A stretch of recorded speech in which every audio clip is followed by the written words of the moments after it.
SH인베스트먼트 김선형 연구원 연결하겠습니다. 연구원님 안녕하세요. 예, 안녕하십니까. 김선형입니다. 예, 간밤에 미국 증시 약세였는데요. 약세의 원인 짚어볼까요? 예, 경제 위축에 대한 우려가 커진 데 따라 오늘 뉴욕 증시 3대 지수 모두 하락했습니다. 주간 고용지표 등 개선된 경제 지표들보다는 저조한 주택 관련 지표 등에 투자자들이 더 큰 의미를 부여한 것이 오늘 증시를 끌어내렸는데요. 먼저 지난주 미국 내 신규 실업수당 청구 건수가 2만 4천 건이 감소한 29만 7천 건을 기록해 지난 2007년 5월 이후 최저치로 밀렸다는 노동부의 발표와 5월 들어 뉴욕과 필라델피아 지역의 제조업 지표가 대폭 개선됐다는 호재들에도 불구하고 지난달 미국의 산업 생산이 당초 변화가 없을 것이라던 전망을 하회한 0.6%의 감소세를 보였다는 소식과 지난 금융위기 이후 미국 경제 회복을 주도했던 주택건설업체들의 경기 낙관도가 크게 악화됐다는 소식에 투자 심리가 위축됐습니다. 전미건설협회에 따르면 5월 주택시장 지수는 45를 기록하는 데 그쳐 전망치였던 49를 밑돌면서 작년 5월 이후 최저 수준으로 밀린 것이 경기 위축의 우려를 증폭시켰습니다. 여기에 세계 최대 소매업체 월마트가 부진한 실적을 내어놓으며 2.4%가 하락해 소매업종과 증시 전반에 악재로 작용했는데요. IT 업체 시스코 시스템즈가 깜짝 실적으로 6% 상승했지만 위축된 투자 심리를 돌려놓지는 못했습니다. 오늘 업종별로는 인터넷 장비 업종과 재생에너지, 통신업체 등이 상승한 반면 금융업, 자동차, 에너지, 운송, 반도체와 인터넷, 바이오 등이 하락했고 마지막으로 벤치마크인 10년 만기 국채금리는 어제에 이어 오늘도 크게 하락해 2.5%의 거래를 마감했습니다. 네, 글로벌 증시의 대표적인 비관론자인 이 루비니 교수가 꾸준히 증시가 상승할 것이다라는 이야기를 내놨다고 하는데 어떤 근거로 이런 얘기가 나왔고 시장 반응은 어떤가요? 예, 월가의 대표적인 비관론자로 알려진 누리엘 루비니 교수가 미국 증시의 상승세가 향후 수년간 지속될 것이라는 전망을 내놨다는 소식인데요. 그는 라스베가스에서 열린 컨퍼런스에 참석해 글로벌 경제를 둘러싼 위험들이 크게 감소했다면서 미국과 유럽 그리고 일본 경제에 대한 낙관론을 피력했습니다. 그는 연준이 디플레이션 위기에 적절하게 대처했다면서 미국 경제가 크게 개선되고 있으며 특히 적자가 감소하고 있는 사실에 주목해야 한다고 강조하고 있는데요.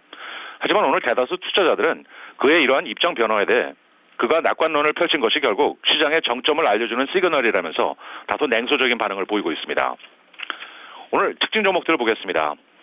미 최대의 자동차 업체인 제너럴 모터스는 헤드라이트와 와이퍼 그리고 브레이크 결함 등을 이유로 미국에서 271만 대, 세계적으로는 299만 대의 리콜을 실시한다고 밝히며 1.7%가 하락했는데요.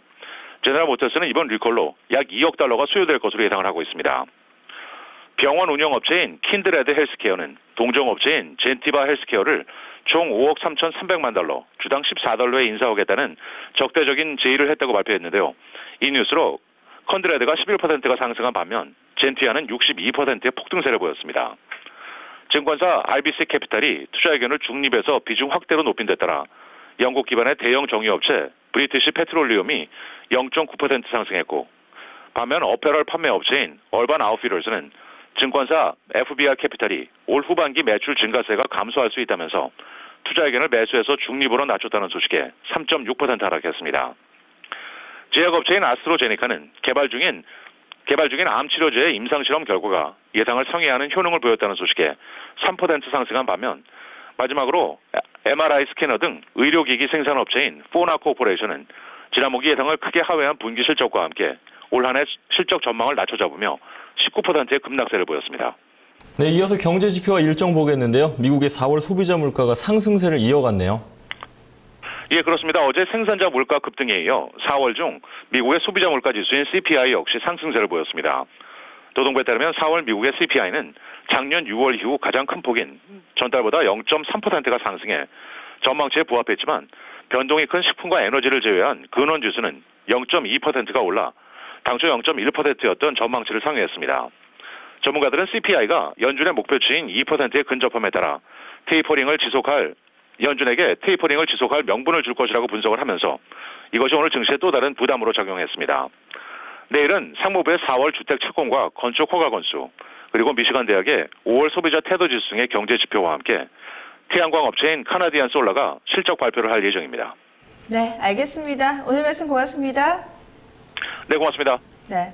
외국 증시에서는 상당히 많은 경제 지표들이 나왔습니다. 물론 고용 같은 경우는 상당히 큰 폭으로 개선되는 모습을 나타내지만 이것 외에 산업 생산이라든지 제조업 지표 그리고 좀 여러 가지 경제 지표가 부진한 쪽에 좀 더 무게가 실리면서 이날 큰 폭의 하락을 이뤄냈고요. 그리고 또 실적 같은 경우도 시장의 방향을 바꾸지를 못했습니다. 다우존스 산업평균지수 1% 넘게 밀리면서 거래를 마쳤습니다. 미국 증시 마감 상황 정리해봤습니다.